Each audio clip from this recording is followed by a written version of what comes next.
3년 전 실종된 13살 아들이 스페인에서 발견됐다는 연락이 왔습니다. 이복 누나는 동생을 데려오기 위해 곧장 스페인으로 향했습니다. 3년을 기다려온 얼굴을 마침내 마주하는 순간이었습니다. 하지만 눈앞에 선 사람은 어딘가 달랐습니다. 파란 눈이었던 아이는 갈색 눈이 되어 있었고, 미국에서 나고 자란 말투에는 낯선 프랑스 억양이 섞여 있었습니다. 3년이면 아이도 변할 수 있다고 가족은 그렇게 믿기로 했습니다. 그를 집으로 데려왔습니다. 학교에 등록시켰습니다. 매일 저녁 식탁에 함께 앉았고 사진을 찍었습니다. 그렇게 약 5개월을 한 가족으로 살았습니다. 1997년 10월 니컬러스의 이복 누나 캐리 깁스는 동생을 데려오기 위해 스페인으로 향했습니다. 보호시설에서 마주한 사람은 3년 전 사진 속 소년과 달랐습니다. 니컬러스는 파란 눈에 밝은 갈색 머리를 가진 아이였습니다. 눈앞의 남자는 갈색 눈이었고 머리색도 짙었습니다. 미국에서 태어나 자란 동생에게는 없던 프랑스 억양까지 섞여 있었습니다. 캐리는 그 차이를 직접 봤습니다. 하지만 남자는 자신이 국제 성착취 조직에 납치돼 유럽으로 끌려왔다고 말했습니다.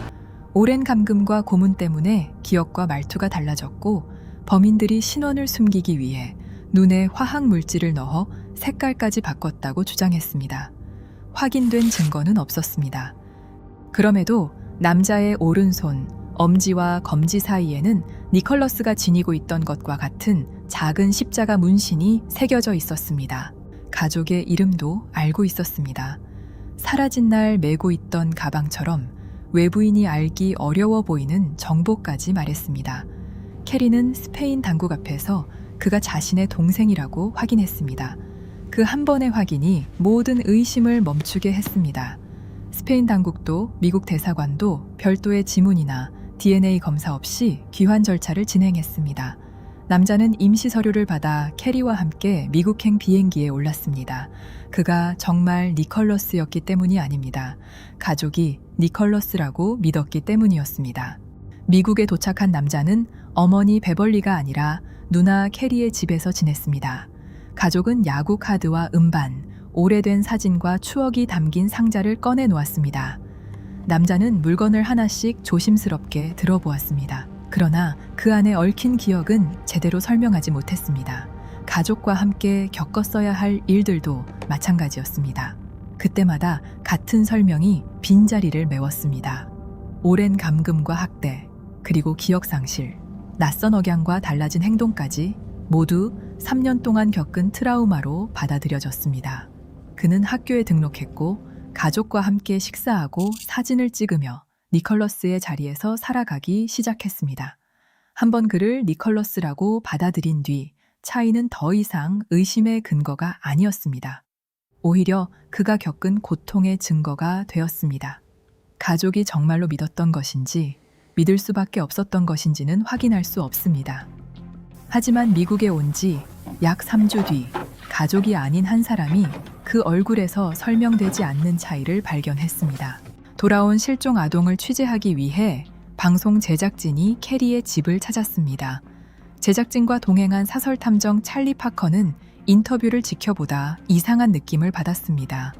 남자는 끔찍한 감금 생활을 설명하면서도 지나치게 침착해 보였습니다.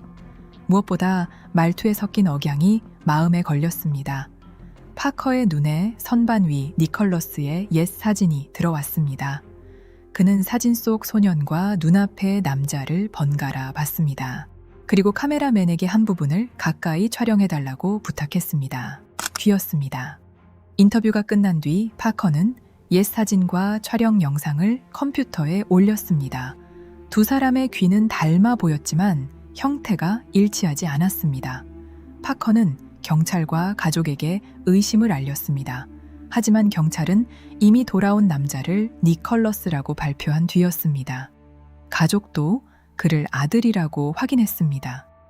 어머니와 누나가 알아봤는데 어떻게 다른 사람일 수 있느냐는 믿음이 다시 한번 검사를 늦췄습니다.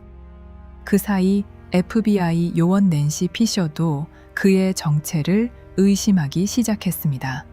결국 FBI는 법원의 명령을 받아 지문과 DNA를 채취했습니다. 1998년 3월 5개월 동안 이어진 재회가 끝났습니다.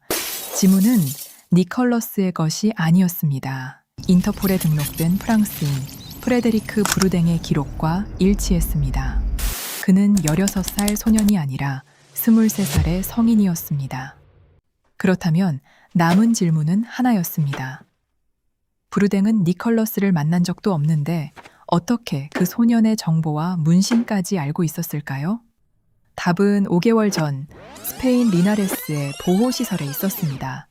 당시 브루댕은 신원을 밝히지 않은 채 청소년 행세를 하고 있었습니다. 담당 판사는 24시간 안에 나이를 증명하지 못하면 지문을 확인하겠다고 통보했습니다.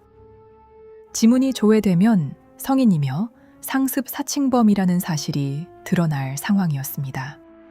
그날 밤 브루댕은 보호시설 전화로 미국의 실종 착취 아동센터에 연락했습니다. 그는 자신을 보호시설 관계자라고 소개했습니다.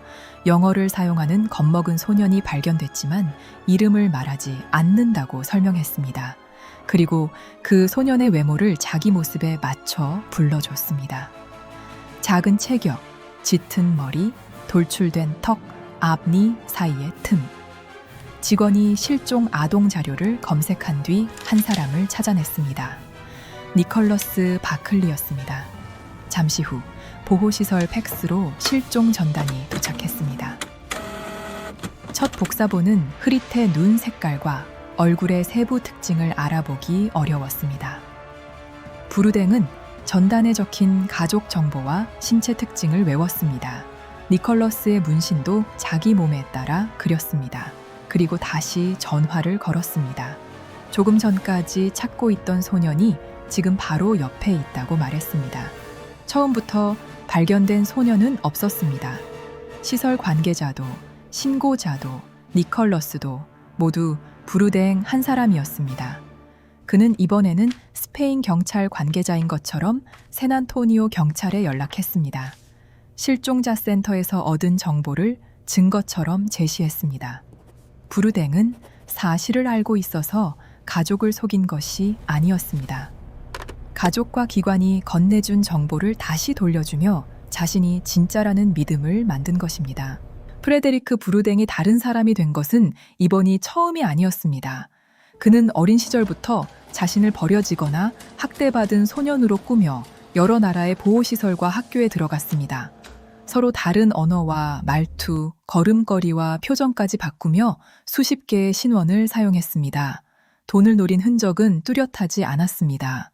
브루댕은 자신이 원한 것은 집과 학교, 그리고 자신을 받아줄 가족이었다고 말했습니다. 하지만 니컬러스 사칭은 이전의 거짓말과 달랐습니다. 존재하지 않는 아이를 만든 것이 아니라 실제로 실종된 소년의 이름과 삶을 훔쳤기 때문입니다. 그리고 미국에서 생활하는 동안 브루댕 자신도 점점 불안해졌습니다. 학교에 나가지 않기 시작했고 감정적으로 무너져 병원에서 관찰을 받기도 했습니다.